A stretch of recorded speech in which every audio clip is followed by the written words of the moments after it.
Teman-teman, kita ngobrol lagi masalah self love. Tetapi saya mengkaitkan tema ini dengan bagaimana kita bisa to be happy, bagaimana menjadi bahagia. Saya menyiapkan slide ini dengan kutipan ini ya. Jadi kutipan yang di sebelah itu jelas sekali, no one and nothing can make me truly happy apart from God. Itu kuncinya. Bahagia itu memang diciptakan, ya, kita ciptakan. Bahagia itu bisa bersifat hormonal. Bahagia itu bisa karena dari segi medis, sistem di dalam saraf-saraf di dalam otak. Tetapi bagaimana memiliki rasa bahagia yang sejati? Dan saya mendasari diskusi kita dari membaca Mazmur pasal 1 ayat 1.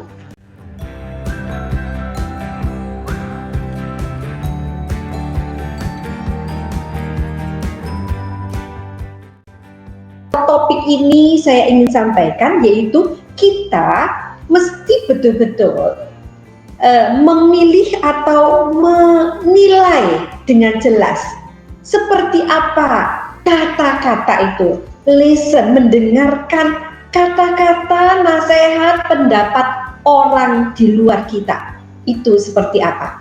Karena seringkali bahagia kita ini sangat ditentukan oleh orang lain. Tetapi kalau orang self love, mengasihi diri sendiri, itu sebenarnya sebelum ada kata orang sekalipun, dia punya modal bahagia. Orang yang mengasihi diri itu adalah tentu saja dia akan mencukupkan kebutuhan diri sendiri. Karena apa? Karena Tuhan juga menghargai kita. Tubuh kita bait Allah. Jadi artinya kita perlu memberi tempat untuk diri kita. Kalau kita berada di lingkungan orang yang terus-menerus bertengkar misalkan, kita boleh loh, wajib loh, bukan lagi boleh, wajib loh, kita memberikan tempat, menjauhi tempat-tempat yang membuat kita tersakiti. Kita harus mengambil waktu gitu, yang kita sebut dengan me time. Istilah dalam Alkitab apa? Sabat, hari istirahat. Istirahat untuk jiwa kita, hati kita, diri kita. Isinya apa? Istirahat, betul-betul istirahat di hadapan Tuhan, memuji Tuhan, berdoa, kita tidak mengerjakan apa-apa. Itu konsep istirahat. Self love, mengasihi diri, modal bahagia. Ya, kalau kita terus bisa menghargai orang lain, bisa berelasi dengan cara ini, kita bisa selalu bahagia. Nah sekarang, apa sih arti bahagia itu sendiri? Ini banyak ahli mendefinisikan makna kebahagiaan itu banyak sekali, tetapi saya memilih adalah yang disebut atau yang ditulis oleh Daniel Nettle.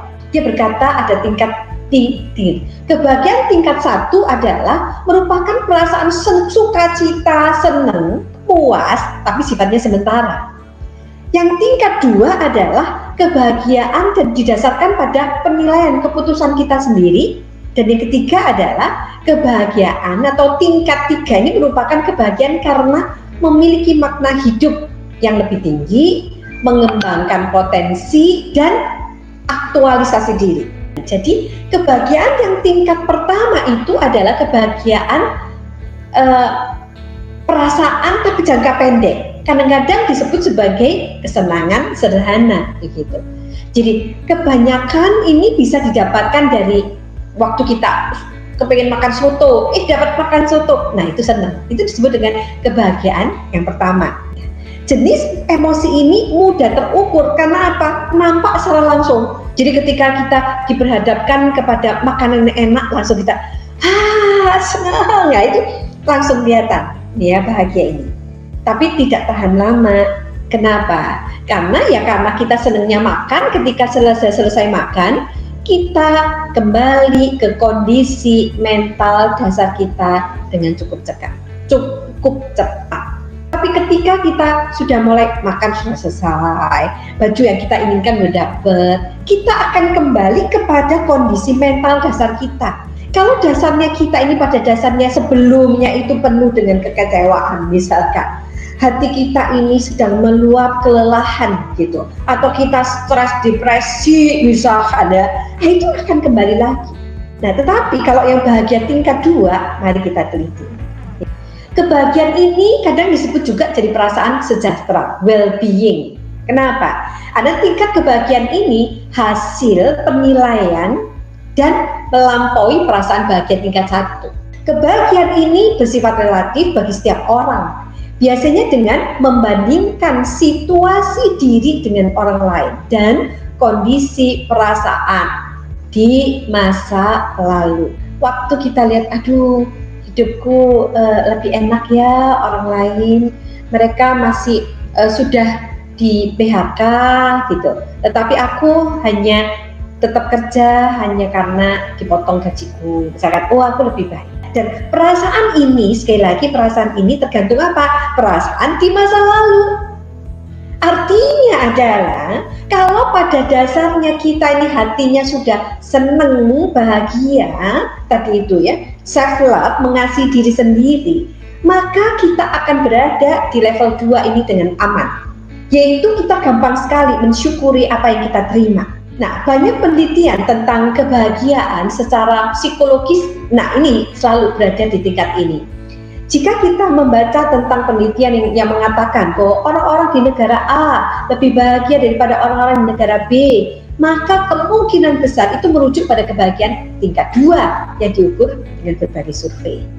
Dan yang ketiga, kebahagiaan tingkat yang ketiga ini adalah kebahagiaan yang dirasakan karena mencapai makna hidup yang lebih tinggi, berhasil mengembangkan potensi dan berhasil mengaktualisasi diri secara optimal. Jadi konsep ini didasarkan pada hierarki kebutuhan menurut Maslow. Jadi menurut Maslow, kalau aku sudah mencapai kebutuhan dasar, maka aktualisasi diri itu yang tertinggi. Masih ingat ya, kalau yang dasar itu lebih kepada fisik, kebutuhan fisik, yang kedua rasa aman, dikasihi dan mengasihi, dan kemudian penghargaan. Nah, puncaknya ini adalah bersifat puncaknya aktualisasi diri. Nah, kebahagiaan 3 ini jelas lebih sulit diukur daripada 2 tingkat yang lainnya. Nah, orang-orang yang kebahagiaannya di tingkat yang ketiga, hidupnya lebih harmonis dengan nilai-nilai di dalam diri dan hanya sedikit konflik batin, konfliknya reda, karena mereka merasa hidupnya bermakna juga bagi banyak orang. Menurut Daniel Nettle, ini tingkat ini seseorang akan merasakan bahagia secara optimal. Orang yang bahagia secara optimal adalah orang yang hidupnya bermakna, bukan sekedar membandingkan orang yang merasa menghargai diri sendiri, self love, maka dia orang yang punya modal untuk yang lalu, berelasi dengan baik, bisa berelasi dengan baik ya. Kemudian bisa apa? Bisa menyatakan kebenaran dengan baik. Nah, tahap berikutnya yang ini adalah apa? Bisa memiliki hidup yang bermakna. Arti bermakna bukan sekedar berguna buat orang lain, bukan sekedar jadi berkat buat orang lain, tetapi sudah sampai tahap memikirkan hal-hal yang lebih bernilai. Bagi orang Kristen yang bernilai itu apa? Melayani Tuhan atau bernilai kekal. Pertanyaannya jadi begini, bisakah selalu bahagia? Semakin tinggi tingkat kebahagiaan seseorang, ini kuncinya, ia akan semakin rasional, reflektif, dan relatif, bukan tergantung perasaan. Kita itu tidak bisa selalu merasa bahagia karena kita masih dalam proses pertumbuhan menuju kedewasaan emosi dan menuju kedewasaan rohani. Yang utama, yang kalau gitu gimana? Kita menjaga keseimbangan antara kebutuhan kita yang level bawah, kebahagiaan yang pertama yaitu sifatnya fisik, kebutuhan juga kita, kebahagiaan yang kedua adalah kita merasa bisa lebih baik dengan orang lain, dan yang ketiga adalah kita memang hidup buat orang lain. Orang yang semakin dewasa rohani kita tidak dikuasai oleh perasaan, tetapi gunakan seperti apa? Rasional, reflektif. Reflektif itu apa? Merefleksi diri bahwa bagaimanapun juga Tuhan masih memberikan hal baik dalam diriku. Kenapa? Karena semua itu relatif.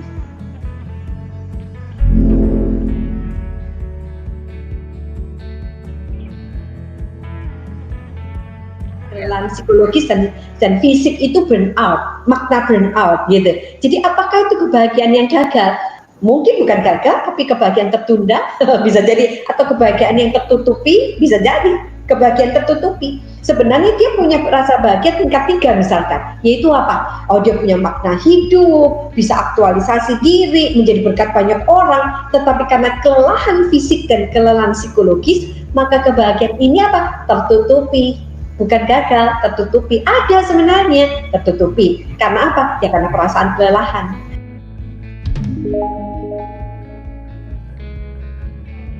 Relatif itu tergantung orangnya ya, unsur subjektif. Ada orang merasa begini, sudah rumahnya udah bagus, punya mobil, kemudian dia bisa kemana-mana, tiap tahun liburan bisa pergi ke luar negeri, misalnya seperti itu, dia tetap nggak merasa puas. Ada orang, rumahnya sederhana aja, tetapi ketika bisa jalan-jalan ke Bali seluruh keluarga, itu sudah bahagia banget buat dia. Itu relatif. Tapi bisa dibilang juga kayak gini nggak sih Kak? Intinya jangan pernah ngebandingin diri kita sama orang lain, Kak. Iya, benar banget. Itu kebiasaan, rasanya kebiasaan kita di sejak zaman apa gitu kali ya. Atau manusia berdosa ini ya, itu Adam dan Hawa cobain. Hei, saling menyalahkan begitu kan?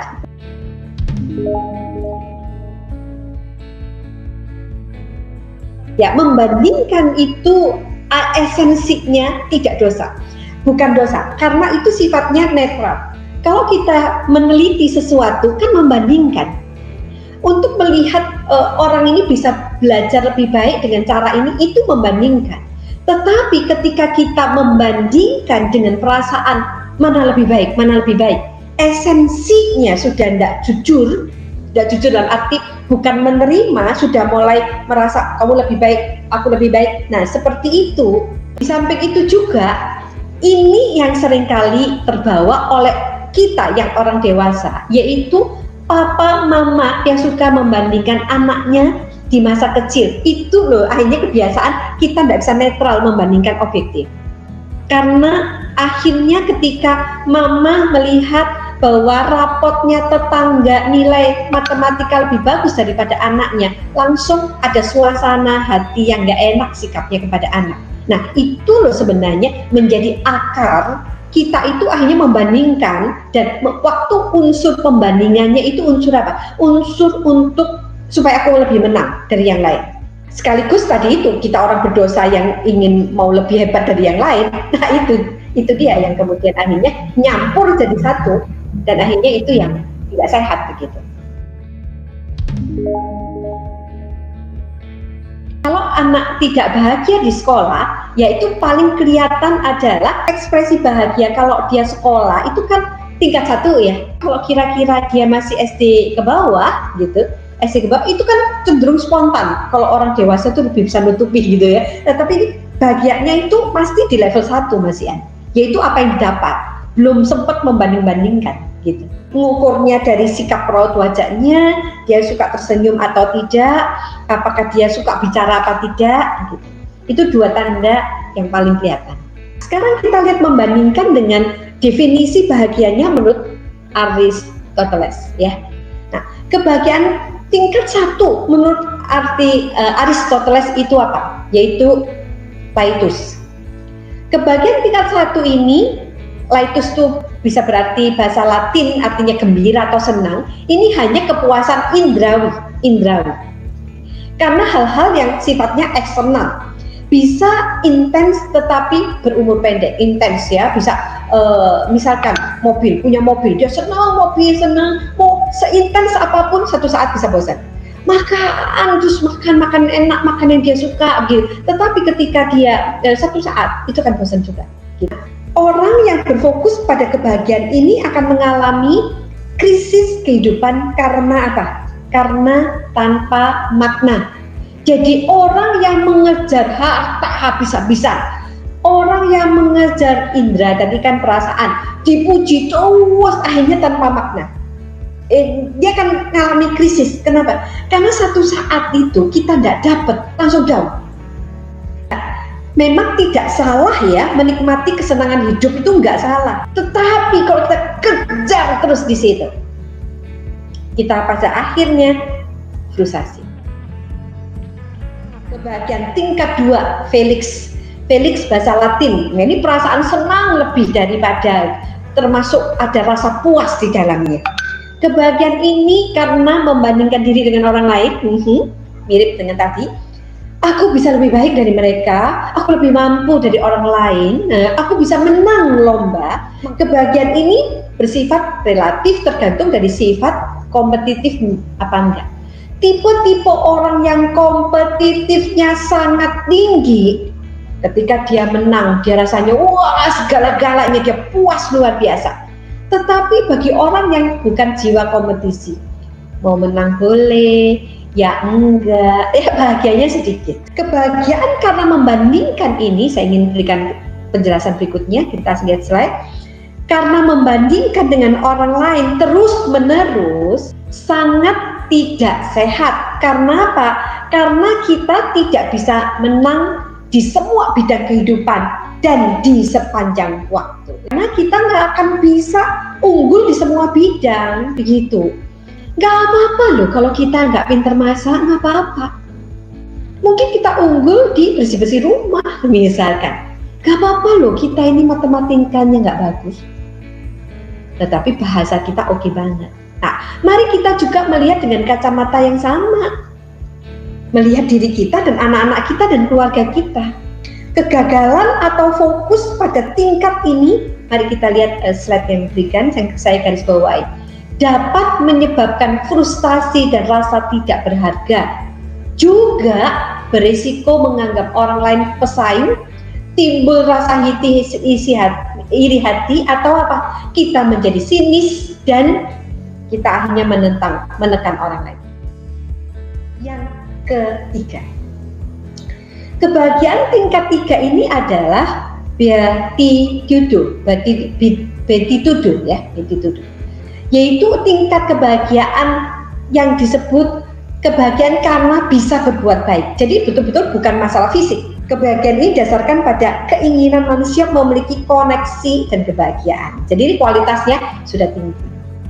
Dan saya percaya, kita orang percaya sudah sampai harusnya pada tahap ini ya. Kebahagiaan diri sendiri ini tergantung kepada kebahagiaan diri sendiri, tergantung pada kebahagiaan orang lain. Maksudnya adalah kalau orang lain bahagia, aku bahagia. Nah, ini lumayan di tahap ini. Maksudnya kita ada di yang ketiga ini, keterangannya. Kebahagiaan tingkat 3 lebih tahan lama daripada orang lain karena sifatnya bukan sementara. Nah, batas-batas kebahagiaan level 3 adalah ketidaksempurnaan manusia. Tidak ada manusia yang sempurna, relasi antar pribadi seringkali menimbulkan kekecewaan dan kecemburuan, dan risiko terluka. Inilah bagian dari kehidupan. Level 3 ini esensi dari dalam. Nah, ini dari mana? Dari self love tadi itu. Kalau kita pada self love baik, kita ini selalu punya kerinduan untuk membangun koneksi sama orang dan berbuat baik. Jadi kalau konflik bagaimana? Kalau konflik tidak apa-apa, konflik yang ada harus diselesaikan. Dan menurut Aristoteles ini loh sublime beatitude ya, beatitude yang tertinggi ya. Berarti ini yang keempat, salah ketik. Kebahagiaan tingkat yang keempat, sublime beatitude ini ya. Tingkat kebahagiaan ini adalah kebahagiaan yang sempurna, dia kata, tertinggi, misalnya ketik, dan luhur. Kebahagiaan ini paling sulit digambarkan, melibatkan pencarian akan kepenuhan dan kesempurnaan. Ini adalah hubungan dengan keseimbangan yang tepat antara kebahagiaan di semua tingkat. Jadi kalau ini yang terjadi, bahwa kebahagiaan ini yang sempurna, tertinggi, yang bernilai di dalam konteks kita, bahasa kita, dan seperti ini ya. Para psikolog menyebut kebahagiaan tertinggi ini adalah kebahagiaan yang terkoneksi dengan alam semesta atau semacam transendensi. Nah, beberapa orang mencari memenuhi keinginan ini melalui aktivitas agama, filsafat, seni, ilmu pengetahuan. Nah, tentu saja tidak ada jawaban pasti di dunia, tetapi kita tahu kita bisa menemukan dalam Tuhan Yesus Kristus. Gitu.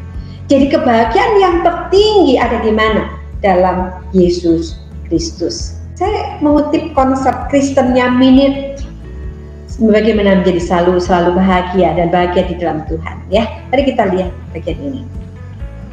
Ada 11 hal. Yang pertama, jelas mengikut Kristus bagi orang Kristen. Kedua, berkomitmen untuk memuliakan Tuhan setiap hari. Terus ketiga, membaca firman dan berdoa. Ini yang seringkali menghambat sukacita itu apa? Yaitu masih ada sisa-sisa kemarahan, atau maksudnya kemarahan di sini emosi negatif. Bersihkan sisa-sisa perasaan negatif. Kemudian jauhkan diri dari jebakan dosa. Yang keempat, keenam, sediakan waktu bersama keluarga. Keluarga yang sedang konflik bagaimana? Itu sifatnya sementara. Tapi ujung daripada itu adalah keluarga. Tetapi kemudian ada yang berkata, Ibu, saya yatim piatu. Siapa? Ada keluarga dalam Tuhan. Saudara-saudara KTB kita, keluarga-keluarga rohani kita bisa menjadi bagian kita bersama. Kemudian ketujuh, mengembangkan persahabatan yang kita miliki. Ketujuh. Yang kedelapan, bisa lihat slide, memuliakan Allah dan bangun rasa puas setiap hari dengan berbagai cara. Jadi gini, rasa bahagianya ini beda sekali dengan yang kedua dan ketiga yang tadi. Kalau yang kedua, ketiga tadi memuliakan Tuhan saat teduh. Kalau yang kedelapan ini lebih kepada memuliakan Tuhan, rasa puas itu dengan kondisi yang ada. 9, menyatakan kebaikan hati. 10, mari kita lihat, upaya tidak reaktif. Jangan reaktif. Reaktif itu apa? Orang ngomong langsung kita balas spontan, tidak dipikirkan. Tetapi harus berespon dengan tepat. Yang 11, memelihara perasaan diri berharga. Self love, ini ujungnya. Ya. Baik, Bapak Ibu dan teman-teman, saya lanjutkan. Ini yang saya ingin sampaikan, yaitu tentang self talk. Mari Bapak Ibu lihat dari kutipan yang saya berikan.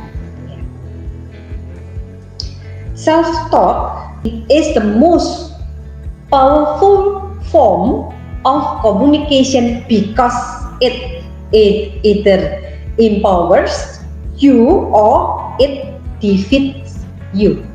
Self-talk itu adalah betul-betul powerful form, bentuk yang sangat powerful, yang sangat kuat, yang membentuk komunikasi dalam diri kita itu bisa menguatkan kita atau defeat, menghancurkan kita. Self-talk itu adalah seni berdialog dengan diri sendiri. Cara kita berdialog dengan inner voice diri sendiri sangat saat ya, jadi self talk itu berdialog saat menghadapi berbagai macam situasi. Nah, self talk dapat kita lafalkan dalam hati atau suara lantang, akan menjadi sebuah sugesti untuk diri sendiri. Sekali lagi, sugesti ini artinya apa? Sugesti itu menguasai diri kita. Nah, self talk membantu diri kita menjadi lebih sadar dalam berpikir, merasa, bertindak. Dialog yang kita ada di dalam pikiran kita, di inner voice diri kita, jadi di dalam hati kita tidak ngomong, di dalam hati ini kita ngomong apa? Kalau itu self talk itu negatif dan terus kita menolong, membantu kita menjadi apa? Lebih sadar dalam berpikir, merasa, bertindak. Sadar apa? Sadar kita ini ternyata orang yang tidak sukses ya. Nah, itu mengurangi, jadi bukan mengurangi, membuat kita tidak bisa bahagia. Tapi kalau dialog itu sehat, wah ini manfaatnya luar biasa. Mari kita lihat apa manfaatnya. Self talk yang sehat, dialog sehat itu apa? Membuat kita mudah berdamai dengan situasi yang sulit. yang kita hadapi, yang kita tidak bisa kontrol. Contohnya, pada saat menghadapi situasi yang di luar kendali, kita biasanya langsung cemas. Nah, kecemasan ini berasal dari mana? Dari pikiran kita. Tadi itu, pikiran-pikiran kita, macam-macam. Self-talk yang sehat akan meredakan kecemasan, membangkitkan rasa tenang. Misalkan, Tuhan beserta. Yang kedua, manfaatnya apa? Menyelamatkan atau menolong kita dari stres. Memperkatakan kalimat positif secara tidak langsung akan meningkatkan rasa percaya diri. Misalkan, kamu bisa kan? Kamu sudah melatih, gitu. Melatih, misalnya Tuhan sudah menolongmu selama ini. Kamu pasti bisa. Lah, itu membuat kita percaya diri. Nah, sebuah penelitian menunjukkan kalimat positif untuk diri sendiri dapat mengontrol stres. Ketiga adalah meningkatkan performansi, artinya penampilan, ya. Ini biasa digunakan para atlet, metode positif self-talk untuk meningkatkan kepercayaan diri. Performance bahasa Inggrisnya, performance, penampilan kita menjadi public figure. Oke. Yang keempat, menjadi pribadi dengan positif vibes only. Artinya apa? Kita ini menjadi orang yang lebih berpikir positif terus. Kita bisa menghindari hal yang negatif. Tetapi kita bisa melihat dari sudut pandang yang Allah, dan kita bisa menjadikan diri yang positif. Jadi artinya kalau ada situasi yang negatif sekalipun, kita bisa melihat dengan cara pandang Allah.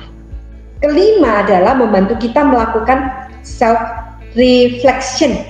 Dialog dengan diri sendiri yang baik membuat kita menjadi pribadi yang makin dewasa. Kenapa? Refleksi, ya, berdasarkan refleksi. Tetapi ini bagian terakhir. Bagaimana kalau dampak buruk dari self-talk yang merusak?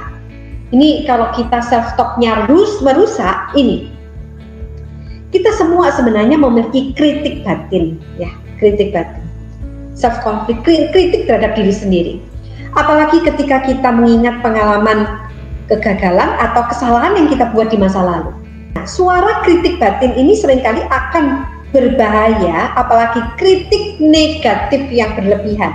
Ini dikenal sebagai negative self-talk atau defeating self-talk. Self-talk yang merusak, dan ini benar-benar dapat menjatuhkan mental kita dan sangat-sangat tidak baik. Bapak Ibu, teman-teman, mari kita berhenti sebentar di sini mengingat, hati-hati. Kita ini suka self-talk yang negatif, yang jelek-jelek tentang diri, situasi, atau enggak? Atau kata-kata kita yang keluar ini, apakah defeating, merusak, yang menjatuhkan orang atau tidak? Karena itu sungguh akan merusak mental kita. Nah, sekarang bagaimana kita meminimalkan self-talk yang merusak?